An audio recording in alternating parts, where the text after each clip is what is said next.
Conversations with Nathalie and Lalantia, and today's conversation is about psychic abilities. So, Nathalie, do you want to tell us a little bit about what we're going to talk about today instead of, like, I always seem to take over in the beginning. So, you want to talk about what we're going to talk about? Yeah, of course. So I even made some notes about what we're going to be talking about. So that's great. So we're going to be talking about how did our journey start? How did we get into believing in psychic abilities? How did we get into what psychic abilities are? We're going to take a look at how it evolved for us within the spiritual community. We're going to be looking at how they came forward for us, how we use them in our daily life, how we use them when we do sessions, and all of that amazing stuff. So I can't wait to get started about this because I think it's a topic that is very resonating for everyone and very interesting to be sharing about. Yeah, I agree, because we have different, like, sometimes we jump, like, we have our awakening, we jump into the spiritual community, and a lot of, like, the I don't know, we might call the basics, the foundations of things are kind of skipped over. We just jump into things, and then it's like we don't have a full comprehension of things, but also we have different perspectives and different, like, ways that we understand the energy to be. So it's always good to hear other people's perspectives and stories about it, to kind of understand that our own way of interpreting the energy may not be so crazy or weird, or maybe you're more psychic than you realize you are, more psychic than you realize you are, but maybe what we talk about will help you to understand that a little bit more. Yeah, and I think loads of us are actually already using our abilities to an extent in an unconscious way. And when we start zooming in on them, we recognize them more in situations that have already passed where we have used them before without consciously doing that. So I think that's really important too, because we tend to put them in these boxes like clairvoyance, clairaudience, or clairsentient. And there's so many different ways of experiencing all of that. So I think it's really important to recognize that we all have our own abilities and that they all work in a different way depending on ourselves. So yeah, I think it's really cool to talk about that. Yeah, I think so too. And I know that I tend to kind of skip over the comments when we're having our conversations because we get in the flow. But I want to greet Stacia and Bertha, who are here with us now. And as people are watching the replay, make sure you say hello and let us know that you're here if you are on the replay or on YouTube. This is up on YouTube. So I was really excited to talk about this topic because I get a lot of questions about psychic abilities, and I get a lot of people messaging me on social media that I don't even know, who are just like, they either want me to channel for them or they want me to tell them if they are psychic. And I think this is where we want to say, like, everybody is psychic. It's at the core of who you are. So your abilities may not be open yet. They're closed because of safety reasons, like, so you're not bombarded with energy, so it's not too much. Often we close them down when we're children because we're told that it's just our imagination, or that we're crazy, or it's too scary because scary things come in and we don't understand it. So there's a lot of different reasons that we close down our abilities when we're young, but sometimes uh, sometimes our abilities stay open and we go through our whole life and it's just like such a normal thing. We don't realize that it's different from most people. So we're so used to maybe having a knowing of things that it's just not even something that we think about too much. And I've had people come to me about that too, where it's just like, well, I knew that this was, especially things that happened this year. A lot of people who aren't in the spiritual community have come to me and said, I knew this was going to happen. I knew that there was going to be, this crazy things would happen in this year. And they didn't really understand it because they're not actively working in their abilities, but their abilities are open there. But you have to work with your abilities. You have to, like, actually purposely use them to expand them and to understand what's coming in, because we're just kind of ignoring things because it's normal to us, like, we don't know anything any different, I guess. So for some reason that came through. I didn't even think about that before, but a lot of people's abilities are open and you just don't even realize that they're open. Yeah, and I love that you're saying that, because when you were talking, something came to mind, and I was like, "Oh, I totally forgot about that." So it's very cool. Like, I remember when I was a kid, and this is something I think happens to loads of us. So when I was a kid and I used to go to sleep, it was normal to me that I could create my dreams, that I could do whatever I wanted in them. Like, I would go to sleep and I would decide, okay, what am I going to be creating tonight, and where am I going to be tonight? And I think now it's called lucid dreaming. So it's really funny, because when I was younger, that was so normal to me, and I remember telling it to my family and my sisters, and they were like, "Oh, like that's a little bit weird, you know."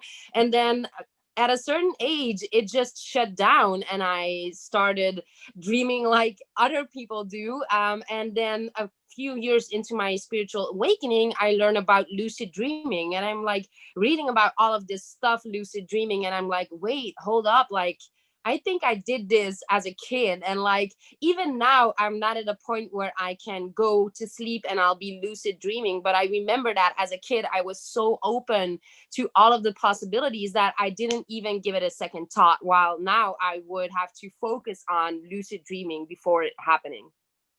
Yeah, that is a really good example.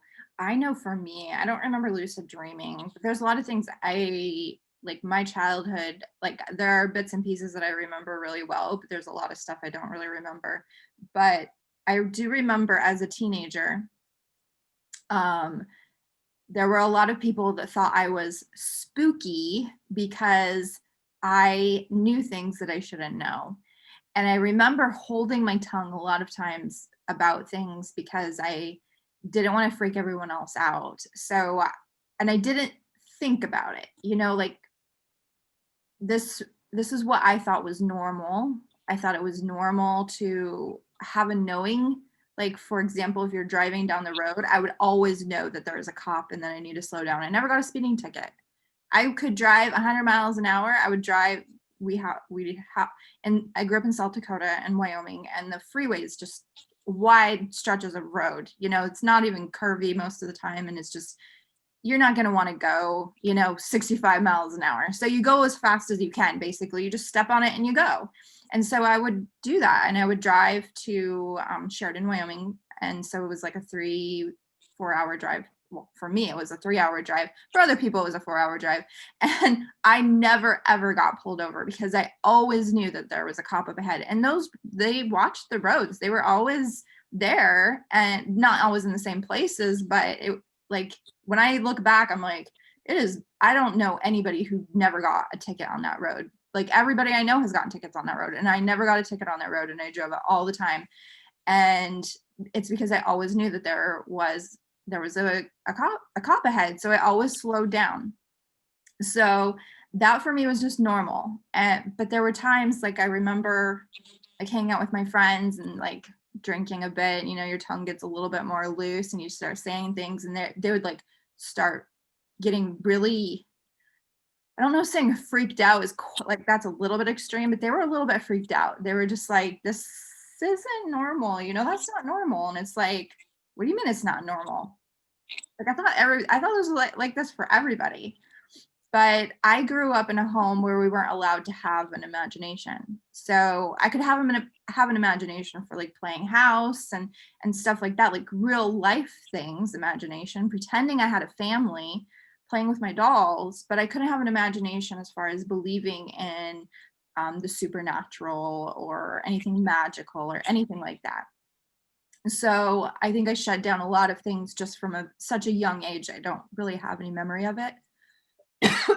And I've worked with my inner child about this a lot, but there were bits and pieces that were just such normal life, like ghosts in our house and or even just ghosts other places we would go. I just had a knowing of a lot of different things, and that was like that little bit that I just never really completely let go of, because it was just, I thought it was normal.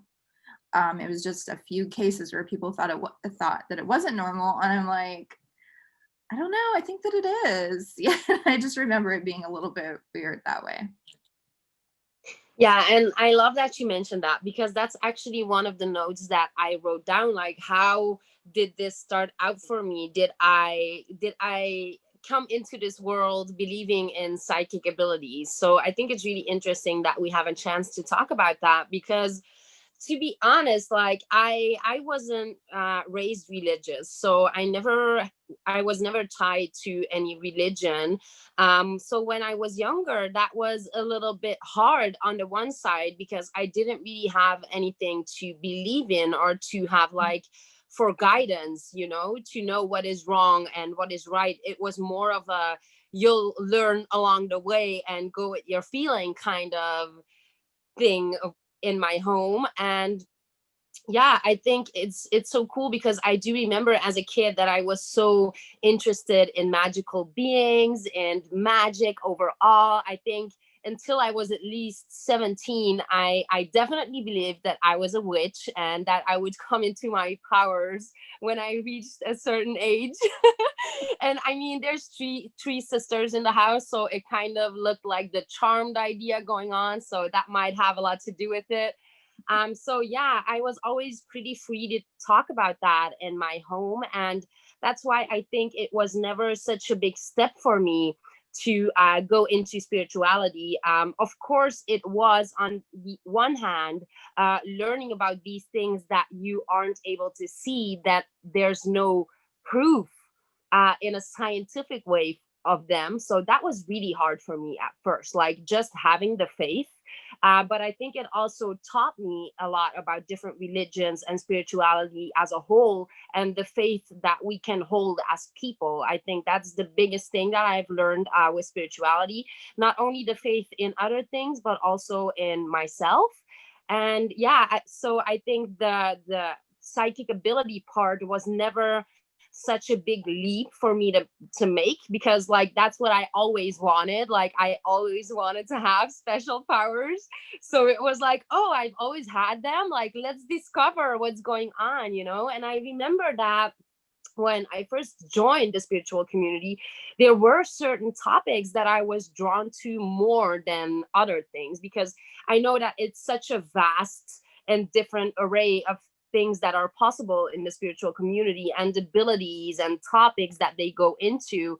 But I definitely remember that one of the first things that I was very drawn to was animal communication. And first started working with that. And then some of the other things that I was drawn to was mediumship and crystals and healing, which doesn't surprise me at all, because I have grown into my mediumship ability. It is definitely something that I have naturally. It's not something that I really have to make an effort for. And then I also have like a natural way with energy and healing, because when I just started working with Lalantia, I noticed that I was doing a lot of these energetic things on myself, and a lot of these energetic routines without even knowing that I was actually doing them. It was just something that came to me in a natural way, and I started working with them. So, how about yours? When I had my spiritual awakening, I didn't really I hadn't really I guess I believed that everyone had intuition, but I didn't really think of intuition as an ability. It's just like a natural thing that we all have. And it is true. It is a natural thing that we all have. It's just a matter of how tuned in we are to it. But then when I had my spiritual awakening, yeah, I got into crystals and I got my crystal healing certification. I became more familiar with energy. And for me, that was kind of like that door opener, was understanding energy a little bit more, because I had no understanding of it whatsoever before then. But then I started channeling, even though I didn't know I was channeling at the time, and I would like write these long messages that would be from these different beings. And I think that I kind of believed that I was making it up. For a long time I was like, I'm just making it up. But at the same time, like, there was a part of me that knew that I wasn't, because it's not stuff that I would say. It's not like the words that they used were different, and the tone and my handwriting would change. So it would be like me talking to myself, and then all of a sudden my handwriting would change, and it would be another being that would be coming through. So I'd be able to even look at my notes and see. And I started to use oracle cards and channeling the oracle cards and the beings on the oracle cards. And that really like strengthened my ability. And I was able to get validation because when you pull a card, you channel a message, and then you look in the book and you see what the book says, and it's like, oh my goodness, that is the energy that I got from this card, or whatever it may be. You start to realize, wow, like, okay, this is actually real. But I still doubted myself, and it wasn't until I actually got a coach and had somebody to say, you're already channeling, you're already a psychic, you're already using your abilities, for me to like really know that I actually was, because a part of me still doubted in myself that I really didn't know what I was doing. But she told me that I was an amazing psychic and channel. And then I was practicing using, I went through a lot of my initiations on my own. I didn't have a coach at that time, and it wasn't until later that I got a coach. But I remember like my hands like pulsing with energy, and me sitting with plants and like sending healing to the plants. And there was a tree. I've told the story before, so some of you may have heard it before, but there was a tree in my backyard, and it was dying, or we thought it was dead.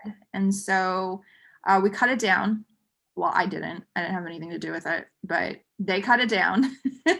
And then I went out one day, and there was like a little bit of like a branch growing out of the stump. And I was like, I don't think this is dead. So that's when I started tuning into the tree.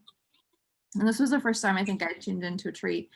And I knew the tree. Like, I was able to pick up on the tree's personality and energy, and the tree wasn't dead. There was still life in the tree. So I sent healing to the tree. Like, one time I sent healing to that tree. I sat with it for a while. I sent healing. And like the next time I went outside, like it was growing again. And like a year later, it was as big as it had been when we had cut it down, which was like, 20 feet tall or something. Like it was not just a tiny little tree. It was pretty big. And it came back. It came back full force, bigger, healthier than ever. And that was when it was like, maybe I'm a more powerful healer than I thought I was. But I just kept like working with my healing abilities in ways like that, and with my friends. And I had a hard time in the beginning tuning into energy. I really had a hard time tuning into energy because my ego was so loud, and just feel like, I can't do this, I'm not good enough at this, all of those thoughts running through my head. And I just had to really work on meditation. Meditation was what taught me to be able to quiet my ego and really begin to see what is really there and what is really happening, and being able to go into meditation at any moment, at the drop of the hat. Okay, I'm going into meditation, and everything else is falling away. And being able to do that when you are out in the world, even like when I go to the park, or even if I go to the store and the store has all this crazy chaotic energy, I'm like, okay, I'm going to drop into a meditation. I'm going to clear this away. And it may be only for like 30 seconds, but it's being able to do that instantly in a moment, and being able to just sink into that space where nothing else is there. It's letting go of everything. And then you come back and it's like, oh my goodness, this is so much easier, and you're able to like find that place of meditation. So for me, meditation changed the game big time, as far as being able to trust and know that there are things going on. And I remember the first time I actually went to real true meditation, and a guide stepped forward, and he was so excited. He was just like, I can still see him in my mind's eye, but he led me to a place where we would meet in the future. But I was so excited it popped out of that meditation. So I was like, I met a guide. It was like the best thing ever. But what I have learned since then is that a lot of times we want to go around the meditation. We want to go around that connection to ourselves. We want to connect with guides, but our abilities work when we have that connection to ourselves. So we can't skip that. We can't go around that connection to ourselves. We can't just be like, oh, well, I'm just going to connect with guides. I'm not going to connect to me, because it doesn't work. The guides will step back. They want your connection to yourself has to come first. And that's where your abilities begin to strengthen. You have to have that connection to your abilities within yourself. You can't go outside of you to strengthen them. Yeah, I love everything that you just shared. And I think you're right. It's so subtle in different ways. And I think we all have those. I think that's why it's very important to keep track of your progress for yourself, because we all have these moments where it's a big breakthrough and something happens that's so smack in your face that you can't deny it. But it's not always going to be like that. So I have a couple of moments that I'll mention in a minute where it was so in my face that I couldn't go around it, and that I had to face, like, look, this is real, this is happening. But most of the time it's not like that. It's much more subtle, and you have to keep that space in yourself for it to come forward. So I love what you said about the meditation, like the example that you gave in the store. I even did that this week, so I think it's really funny that you brought that up. Yeah, I was like, oh my God, this is too much for me. Like, I need a protective bubble and I need to do it now. So I just stood there with my cart, closing my eyes in the middle of the store, and I could not care less because it is important to me and my energy. So such a good example. And yeah, I think it's important to keep track of the little things, because that's definitely the subtle way is definitely the way that it is most of the time. And sometimes we have these amazing experiences, and those are the ones that we also need to keep track of, because then when we forget about the subtle and the little things, we can go and take a look back at the big things that already happened for us. Because sometimes when these big things are a time apart, we're like, oh, nothing is happening, I'm not making any progress, it's not evolving. But it definitely is. So how I started out too connecting with my own spirit guides was doing guided meditations. That is also something that I wrote down as a note. Guided meditations. It's so amazing. I started out doing them actually with a friend of mine. So if you feel like you don't want to do this on your own, definitely get a friend of yours who is also interested in those things. You have that support with each other, and you can share your experiences with each other. And I had never imagined doing my first guided meditation and encountering a blue being that was about 10 sizes my size. And I think it's so amazing because I remember that experience so clearly, because it was so out of the norm for me at that moment. Now it's so normal to me to go into meditation or a journey and meet with my guides and get all of these visions that they're sending me and all of these messages. But in that moment, it was like, whoa, I've never experienced that. I literally went to another place and this being came forward for me. So that was a really good tip. Like, guided meditations and journeys, definitely do that. And also because you're co-creating with someone who is already holding that space for you, because they created that. So that is definitely good if you're not able to hold that space on your own. Then also something that was really an important shift for me that I was reminded about when you were talking about the trees. So I just did my animal communication course, and I ended that. And I wasn't too long into spirituality at that point. I think about a year that I was working with spirituality. And I remember that my rat was dying, and I was so sad because I had taken her to the vet and there wasn't anything that I could do than just look at her and watch her die. But I didn't want her to feel alone in these last few days. So I actually had a different cage for her, and I would hold her because it took, like, I think it was like 4 or 5 days before she eventually passed, that we couldn't do anything anymore. And so every day I would take her, I would clean her up, and I would feed her, and I would talk to her like, look, I'm so sorry that this is happening to you, I love you, and those things. And it was so beautiful because she gave me the biggest gift that I could have ever asked for, and I didn't even ask for it, and that's why it was so amazing. And I was holding her, and I was still getting into spirituality, getting these validations when I was holding her and I was crying, and all of a sudden I wanted to send her love and I wanted to send her support, and all of a sudden my hand chakras started burning up like crazy. And it was the first time that I ever felt energy in the palm of my hands in that way. I have never felt it again in that way. Of course, it was a moment, so it doesn't take away from that. But it was such a significant moment, I started crying even harder because I felt so supported, and I felt like she was there for me in that moment while I was trying to be there for her. And yeah, that opened up so many new avenues for me, and it just goes to show how these moments of clarity and these moments of absolute validation can come when you least expect them and in ways that you least expect them, and even when you feel like you're not ready for it. Because I can now say that probably when you would have asked me in advance, that I would not have chosen that moment for my hand chakras to do that.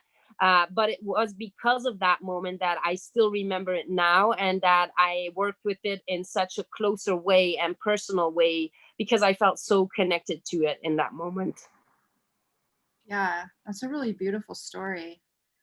I I love like those moments that you can refer back to, and I agree with that, keeping track of things, because we we forget like we forget what we have gone through because we're in this moment now, and we're just thinking, a lot of times we're thinking, oh well, I want to be at this point, and we're not actually seeing how far we have actually come. And we kind of just skip over a lot of stuff thinking that we're failing or we're not doing good enough or whatever it may be. So that importance in that. And then I wanted to also talk about, you had mentioned the guided meditations. I had a really hard time with guided meditations. For me, they were really distracting from meditating. So I would be going into the guided meditation would be going along, it would be great. And then all of a sudden I'm going off on my own thing, but then they're saying something else. And then I'm just like confused because I'm like, no, but I'm supposed to go this way. And so they never really worked for me most of the time. Like I do remember one time when I had first connected with one of my main dragon guides, when she came forward for me, it was in a guided meditation with Diana Cooper. And when she came forward, the meditation was just like going on, and I don't even know what the meditation said. Like it was basically just open the door for her to pop into my life. And so the meditation itself ended up not like, it was just the action of me like being like, okay, I'm ready to connect with my dragon guide, and then all of a sudden she's like there, and I don't need the meditation. I just needed that, like, okay, I'm going to do it, you know? So if guided meditations don't work for you, that's okay. One thing that did work for me sometimes was like a background sound. Like if it's too quiet, the mind can get really loud. So if it's just like a sound like rain or the ocean or a thunderstorm, even stuff like that worked for me pretty well. And I still, when I go to bed at night, I listen to um, Mylan Moritz.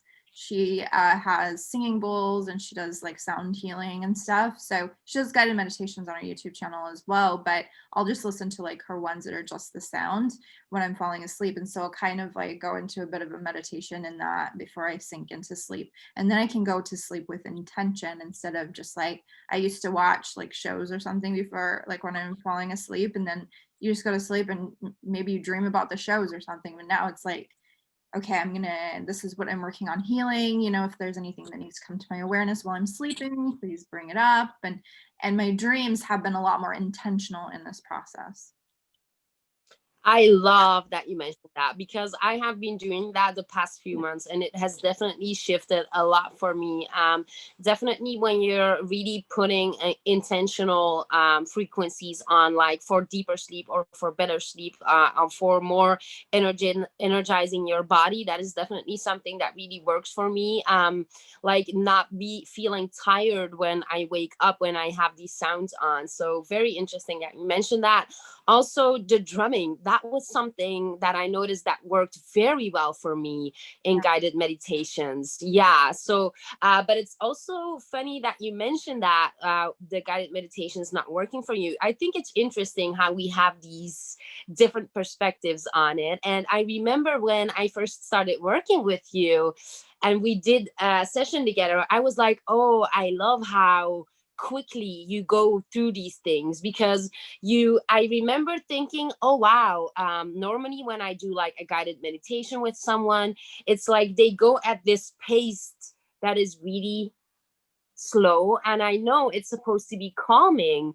But I definitely felt when I started working with Lalantia, like everything was going so much faster. And I loved that feeling because I was like, the same like you, like the guided meditation was still like at the root chakra. And I was already like at my heart and like, oh my God, I'm going up to my crown. Like, should I wait? What should I do?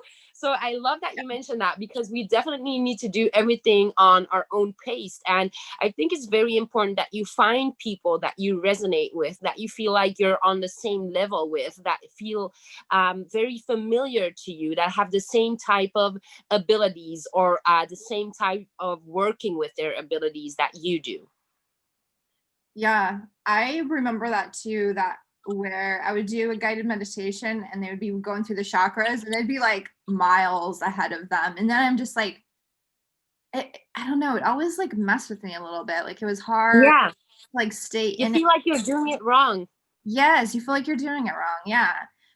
When I do my meditations now, so like for elemental manifesting, for example, when I'm doing the meditations in there and I'm recording them, I will say, okay, if you want to stay in this energy longer, you can pause the meditation. You can stay in this energy, keep doing this work. Of course, everybody in elemental manifesting is already like pretty advanced in their psychic abilities. So I'm not like, it's not a beginner's meditation necessarily, depending, like it depends on where you are. There's no, it's hard to say like beginners and whatever, because everybody's, you can jump in and already be past beginner, but whatever.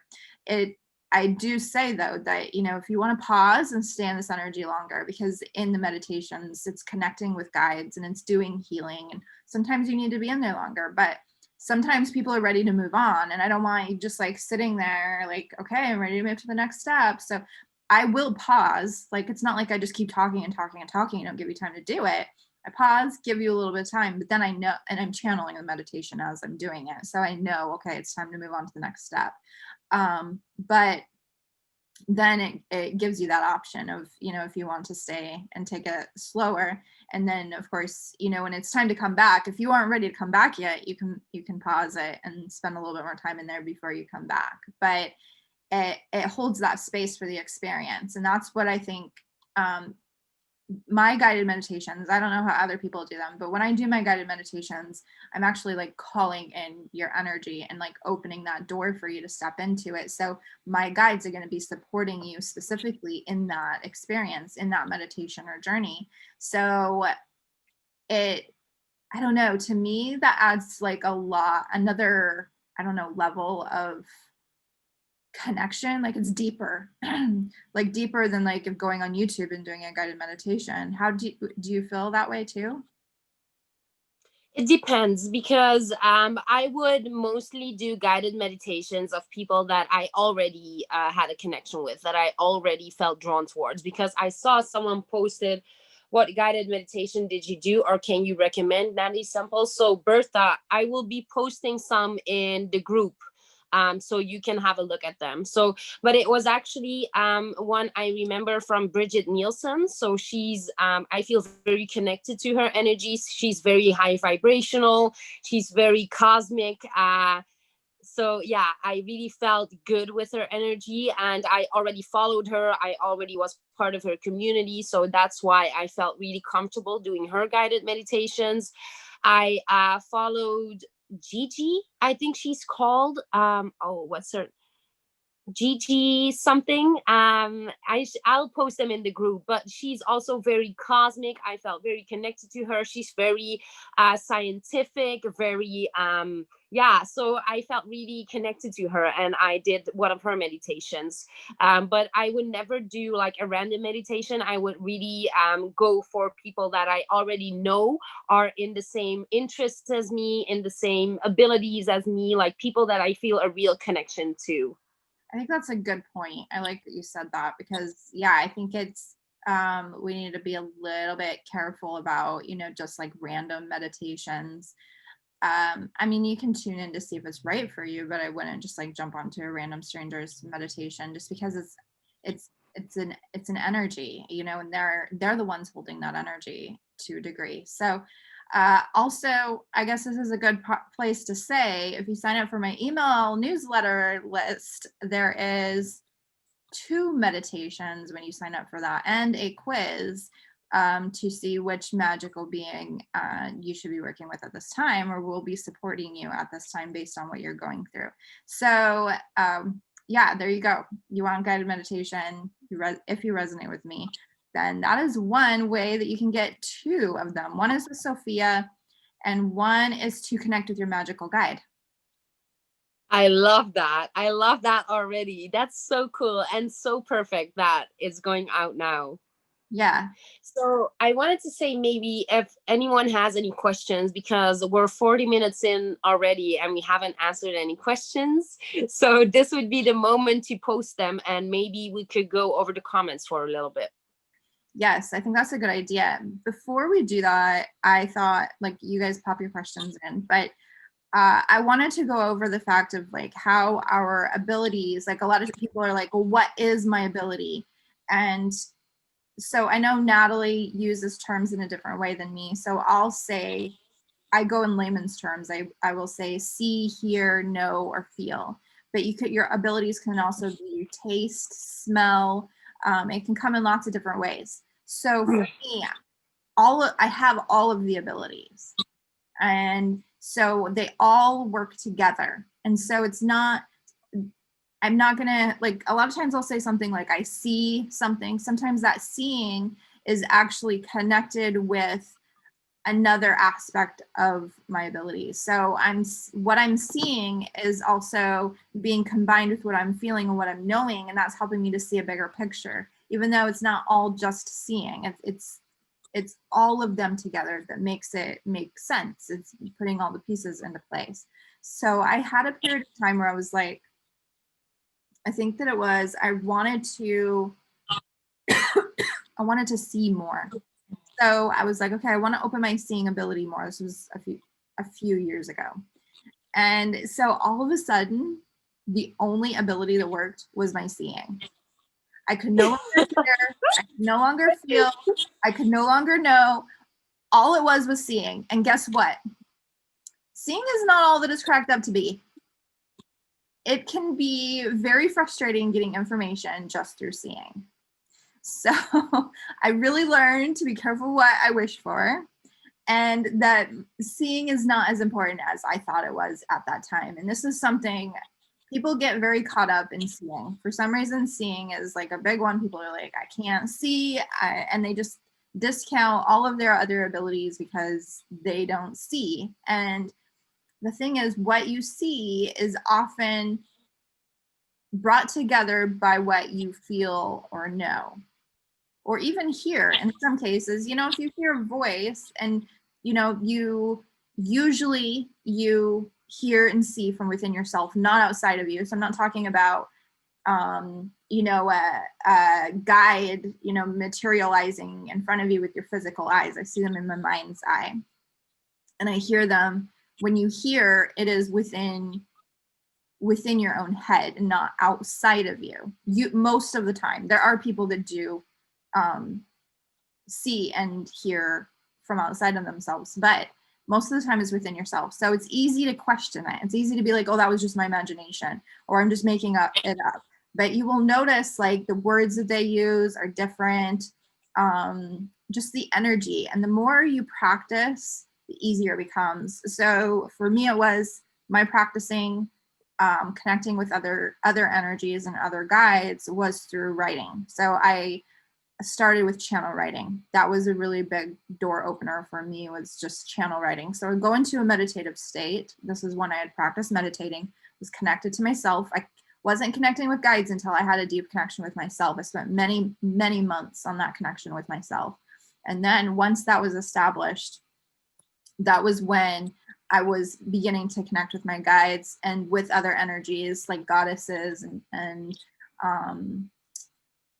ascended masters and stuff. And that's when I would start channel writing. So I just write down the messages that were coming through. And at that time, I still thought that it was, a part of me thought that it was my imagination and that I was making it up. But the more I did it, the more I realized that there's no way this could be coming from outside of me. And I would get that validation through other ways, where it would come through that, oh, there's no way, like I didn't know anything about that. Or if I was channeling from a card, then I would be able to look in the book and see, oh, well, there's no way that I knew that this goddess did this and whatever, or her energy is like this. So that was how I was able to strengthen my abilities. But at the time, I wasn't really caught up. In the beginning, I wasn't caught up on how my abilities came through. I was just caught up in receiving information, however it may be. And so when you cling to a way of receiving the information, then you're stifling that energy, because you're just like, oh, I really want to see more. So then you just start choking the energy of it because you're so stuck on seeing. And then you can have the experience like I had, where then all you get is you see, and then you're frustrated because there's a woman standing there and you have no idea what she's trying to tell you because all you can do is see her. And so, but it's different for everybody. Some people don't see so much, or very little, or they piece together the seeing more from the knowing and the feeling. So they may have a knowing that this is a feminine energy guide. She brings forward an energy of like springtime and lightness, and there's a bit of a priestess energy to her. And as you're piecing all of these together, then you kind of form what she looks like based on your own filter and what you feel from her or know within yourself. Yeah, definitely. And I think it's so funny that you mentioned that focus on one ability, because I think it was like the other way around for me. When I first learned about all of these abilities, I was like, oh, damn, I think I have all of them, you know, like there's so many different ones, and I relate on a certain level to all of them in one kind of way. And yeah, I think it's really funny because I think I always connected to energy in a way that you mentioned it, like just wanting information to come forward, and it didn't really matter to me in what way. So it was more of a I'm skipping ahead to the result kind of part and not paying any attention on how I get there. So in the beginning, it was really hard for me to discern which ability was coming forward in what moment. Definitely for myself, it was really hard. But I fell more into that role when I started doing readings for others. So even when I just did practice readings, because the energy was from someone else, and that was much more clear to me. Yes. How things were coming forward. Yeah, and you set that intention, and two, because sometimes people would ask very specific questions, and then I knew that I wasn't able to answer them on my own, so I had to trust what was coming forward. And I remember that one example that I have for myself in why I should always trust what comes forward was, I remember tuning into someone when I was just practicing, and I remember seeing the color blue. And the first thing that popped into my mind was police. But it's like, I told myself it's because I see the color blue and I link it with, oh, seeing police, you know? So I was like, I'm just gonna say the color blue and I'm gonna discard the police part because that's mine. And then I told her, like, look, I'm seeing the color blue, na na na. And she was like, oh, that makes so much sense because my husband is a policeman. And I was like, oh my God, are you kidding me? Like, I should have just said that I thought police, because in that moment I was like, oh, this is my own energy. But it was actually just me reading the energy so accurately without even realizing it in that moment. So I think it's very important that when you tune into your abilities, that you take notice of everything that comes forward, especially when you practice them. It's really important to do this with other people, to be honest with yourself, to be honest with people what is coming forward, because sometimes it won't make sense to you in the way that it's coming forward, but it definitely will make sense for the people that you're reading for. So yeah, I think I always, especially before I started working with you, Lalantia, I knew that when I read people's energy, I would just wait and I would see which of my abilities that my guides would use to bring the message forward. So I would never actually have an expectation of how something was going to come forward or which abilities that I would be using. It is only in starting to work with you and starting to work for my own self and connecting with my own guides that I really started learning what are some of the abilities that I have more of a talent in, more of a natural way of using them, because I had a very hard time with recognizing my claircognizance. So getting downloads of information and you just know things without even knowing why you know them. That is definitely something that I have, but it is really hard to convince yourself that you have that, and it's really hard to prove that to yourself. But there are so many things that already happened. And I was like, I just said what I thought and I could have never known those things. Um, Even when it comes to like history things and stuff like that. Um, so that is definitely one of the abilities that I work with, just clear knowing. I don't know when it comes in, but it does at moments. Then I also thought that I was really clairaudient was definitely something that I was feeling, because I always heard voices. Like I always heard people call out my name, but then there was no one there. And I really, when I communicated with animals, I felt like that was clairaudient, like I was hearing them talk. But then after I realized that it's actually telepathy that I'm using to connect with animals.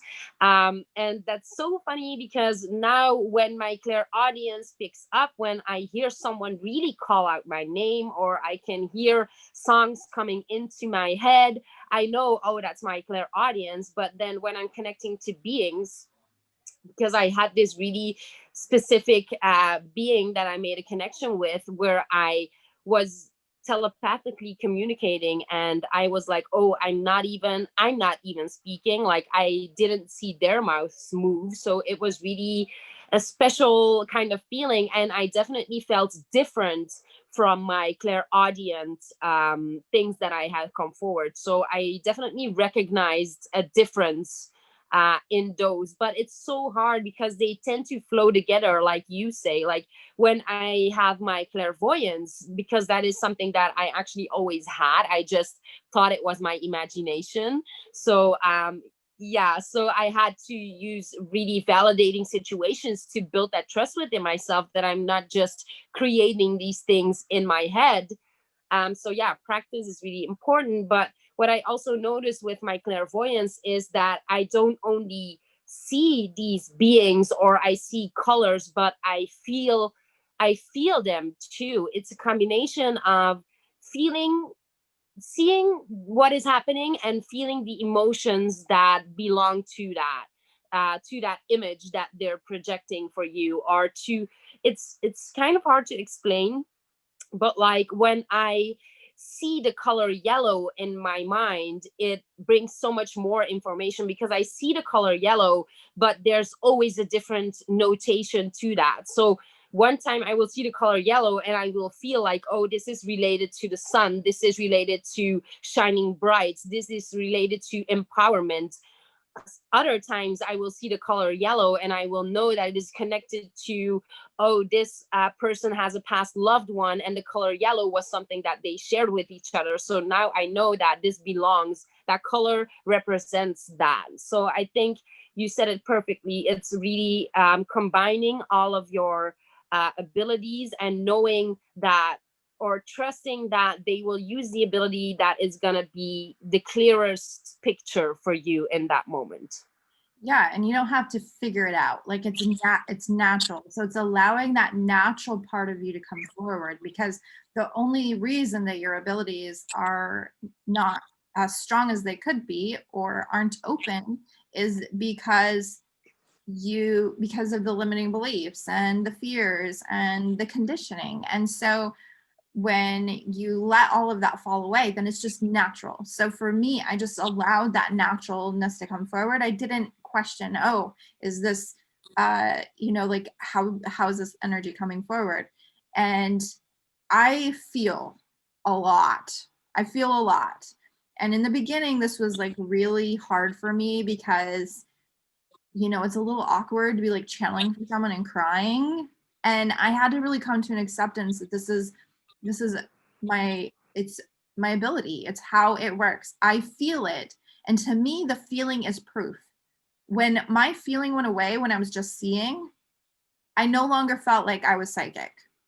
Even though I was seeing things, I couldn't feel anything. And when I didn't have that connection to the feeling of things outside of me, I can feel stuff within myself, but when I can't feel for others and for situations, or just feeling the energy of different things, when I didn't feel it, I felt like, I don't know, it felt really weird. I didn't like it at all. So I found like a gratitude for feeling so deeply. I've always been like that weirdo that cries at like happy movies, or any movie basically, or any book. Like anything can make me cry at the drop of a hat, because I feel things so deeply. I am a Cancer too, so I guess that fits. But it's also just like, if I'm channeling, if I'm doing mediumship readings, for example, and I'm connecting with a past loved one, it's an emotional experience. And because it's so deeply emotional for the past loved one that I am connecting with, and for the one that I'm sharing the message with, they are emotional. So of course I'm going to feel that depth of emotion between the two of them. And so it is an emotional experience. And so for a while it was like, I really don't like doing mediumship readings because it's too much. It's just too much. But now I've gotten to where I'm able to disconnect. Like I still feel it, but I don't take it on so much. I'm able to just be like, okay, that's theirs. But I can still get emotional. I may still cry at times, but it's not nearly as often.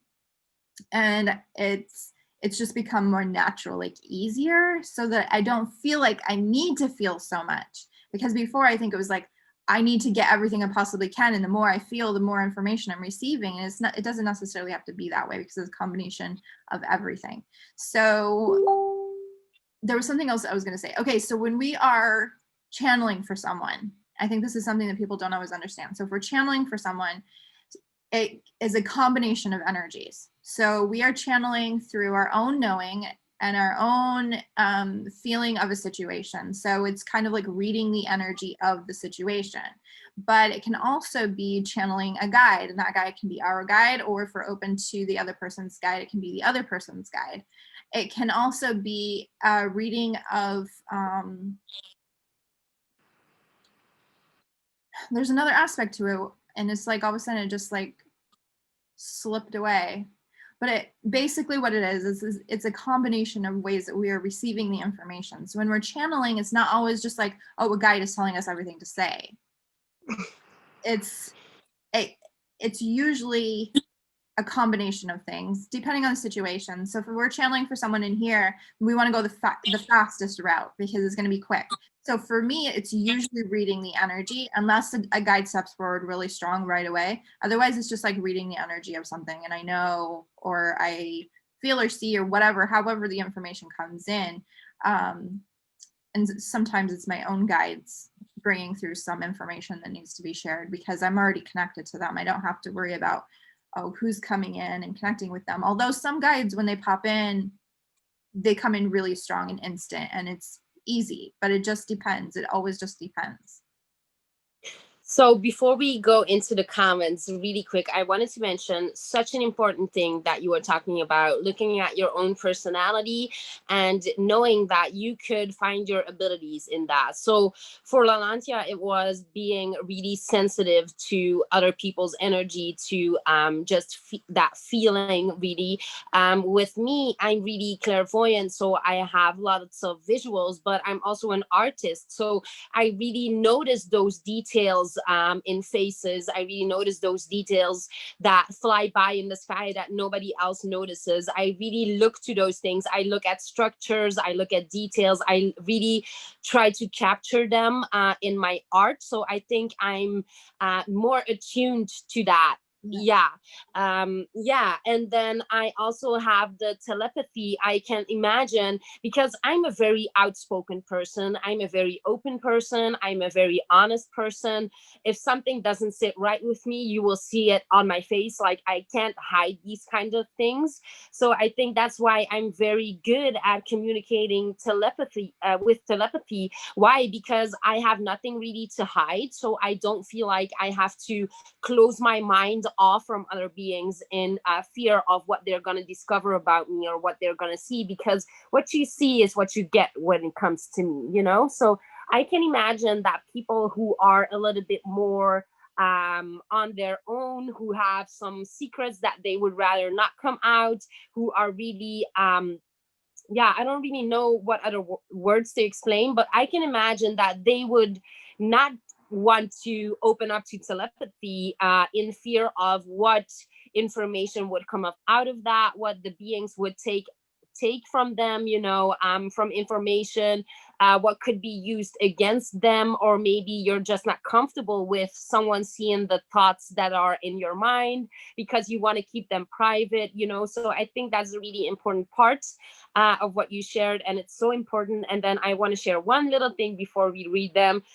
Is, you guys, you have to understand that you will always have those certain abilities that you will never read about anywhere else, and that you have to discover for yourself. Because I personally, I do know that sometimes I see energy with my physical eyes, and I had never heard anyone talk about it. I asked Lalantia about it when we started working together. She was the first one that was like, oh my God, this is totally possible. Like, don't get discouraged because you haven't heard anyone else talk about it. And then a couple of weeks after we started working together, and I felt more comfortable in trusting in myself that this was something real, I actually came across one other person in the 3 years that I had been seeing this and been noticing this. One other person that shared a YouTube video that was exactly the same thing as I was seeing, as I was experiencing, and she has the same ability as I do. But up until that moment, I had never heard anyone talk about that. So definitely don't feel like something isn't real because you don't hear other people talking about it. It could be completely unique to you, and that is so great in every single way. I love that you brought that up, because this is kind of my specialty in working with people. Because I don't teach you, when you mentor with me, I don't teach you how I heal or how I use my abilities. I mean, if you want to hear my stories, I'll share them, but it's about your way of doing things. So if you're more connected to water, maybe your element is water, you can heal with water, you can do all kinds of things with water, then it would be about holding that space for you to work with water. You know, whatever your abilities are, healing, energy wise, psychic, whatever it is, it's about really attuning and connecting to your abilities.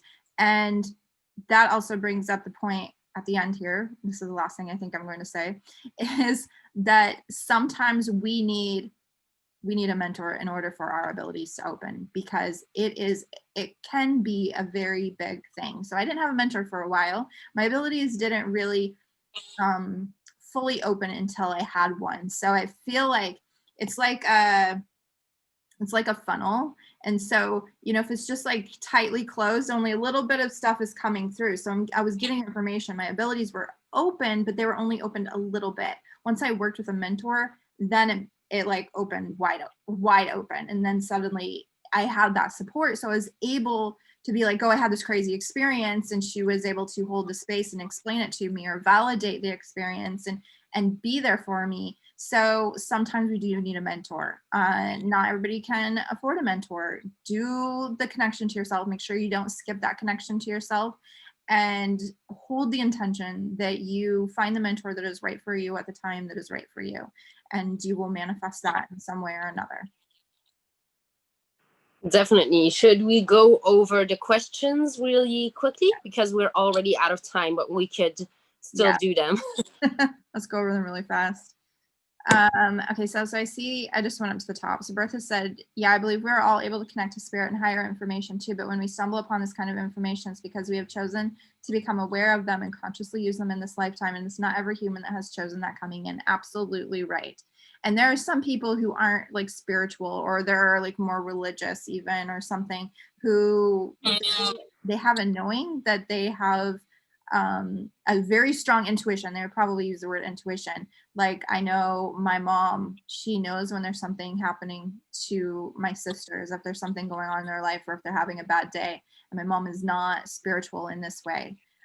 But she does know, like she can't deny that she just knows if there's something happening with them. And it's just my sisters, I think. I don't think it's so much for my brothers, and not so much for me, interestingly enough.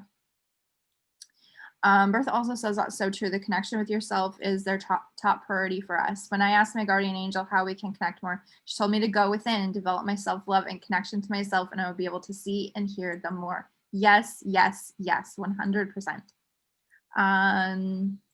So about your rat story, Stacia says, oh, that's so sweet. Hello, Zenaida. Hello, ladies and everyone. I hope everyone is having a wonderful day. Yes, definitely.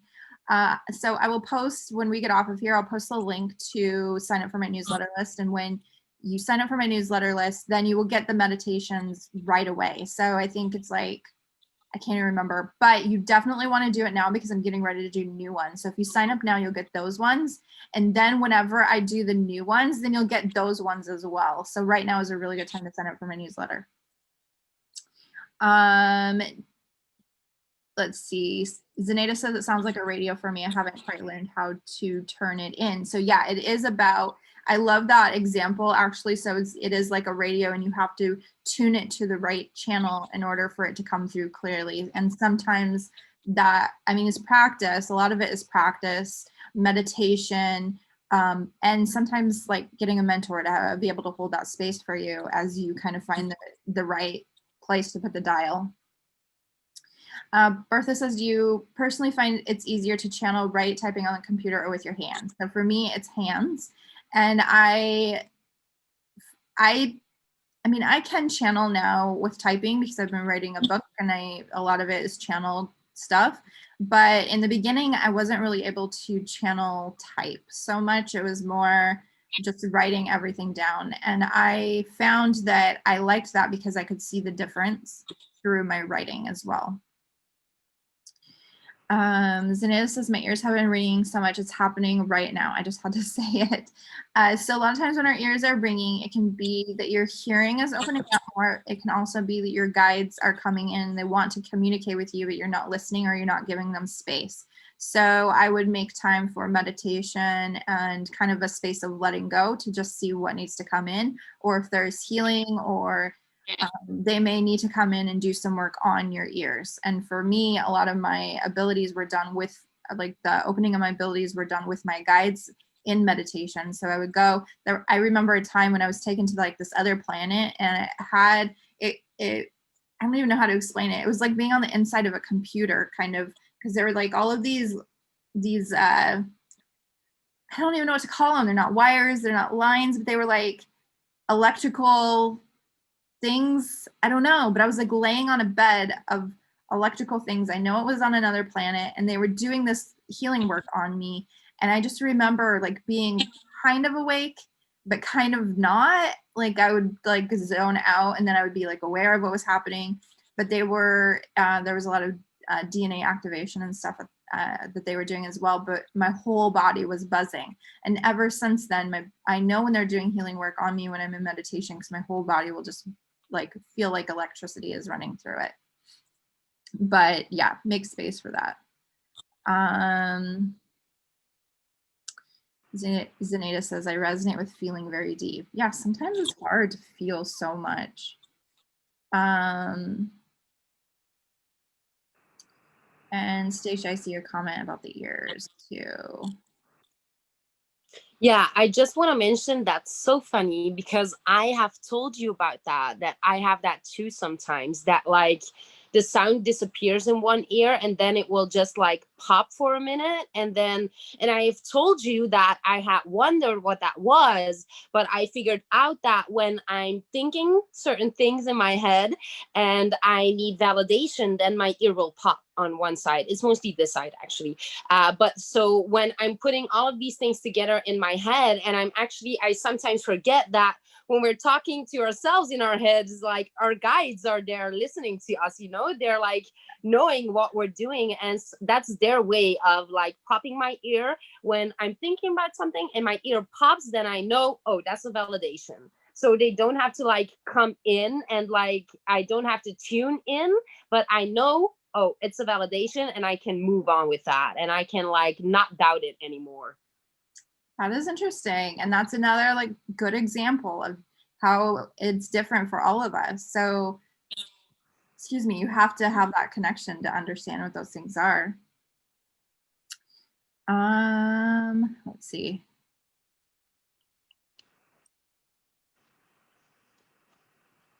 Okay, so Stacia says that's where I was struggling before because I felt like I needed the information to make sense to me, but that's so far from how it works. Exactly. So when we're channeling for someone else, we just got to say it. We say it all. And sometimes it's like, I don't know what this even means. I don't know how much of this is going to resonate. But once you start talking to the other person, you find out that, oh, this actually makes a lot of sense. And you get the other side of the story, but they get validation in what you say as well. Hello, Thomas. Stacia says circuit chips. Interesting. Yeah, I don't know. It was really weird. And Bertha says that sounds like the planet Arcturus. They are super advanced technologically. Yeah, I didn't at the time really go into where I was. I don't feel like it was, though. I feel like it was somewhere else. And I think it's a planet that we don't know about. Like on Earth, it's not really something that has been talked about yet. Oh wow, it's only in my right ear every time, Stacia says. Interesting. And Zenaida says, is the pressure on the head after normal? So I don't think there's really any such thing as normal because it's different for everybody. Everybody's normal is different. Yeah, I would say that it can be normal. It could also be like something that you need to pay attention to. So it could be a sign that you need to drink more water or that you need to ground your energy. A lot of times you do need to ground. Like that is coming through actually really strong, is that remembering that you need to ground, especially after doing any work with energy at all. It's really important to ground. So it may be that grounding and needing to hydrate more. I think that you kind of have to play around with it and see what it is that you need. Yeah, and I remember us when we do sometimes our Monday sessions, like I remember, or we do our channeling, I remember being so excited and we doing so much work that I have like a headache at like the back of my head. It's not like it's hurting, but it's like tense and I can feel that pressure. And then when we go off and the energy calms down and I have like closed myself off from all of the other energies, then it will calm down for me. So it definitely feels like a grounding and a clearing of the energies that you have been working with. And yeah, just having like that pressure on your head of like the excitement and all of the energy, that's a bit overwhelming. Yeah. And I think that overall is a big message for everybody. Anytime that you're working with energy and anytime in general, just we need to be grounding more. And grounding is more than just like, yes, growing roots out of your feet, going deep into the earth is wonderful. And we should be doing that every single day. But also like touching the earth, like physically touching the earth, walking barefoot on the earth or touching it with your hands or laying on it. For me, my body will start being like, I'll get really, really achy. My body will go really wonky. Like I just won't feel well if I go a long time without touching the earth. And for me, it's laying on it. So I'll go and lay on it. But winter gets really hard because it's soggy. It rains here all the time. So being able to go lay on the earth is a lot harder. But then I'll walk. Even if it's cold, I will take my socks and shoes off and put them on the earth for a short period of time. So Bertha says, I have that too, Nathalie. I get a pop in my right ear for yes and a pop in my left ear for no. That is so interesting. And Zanita says, I haven't grounded in a while, so that makes sense. Awesome. So I guess that is the end for today. We did go over a little bit, but we knew this was going to be like so much stuff. I didn't even look at my notes. There's so much more that we could talk about. So maybe this is going to be a topic again in the future. I'm sure that it will. But for now, hopefully this helps you. If you're watching the replay or you're watching on YouTube, you want to share your experiences, we encourage you to do so. Post in the comments and let us know how it is for you or how your abilities work. You know, it's always fun to hear other people's stories. So we will be back on, we're Friday. Yeah, we're Friday. So we'll be back on Monday for the energy expansion readings. If you're watching on YouTube, we do have a group on Facebook. It is called Sorceress's Circle, and we invite you to join us. The links are in the comments below. So we will see you on the next video. Bye. Bye, guys.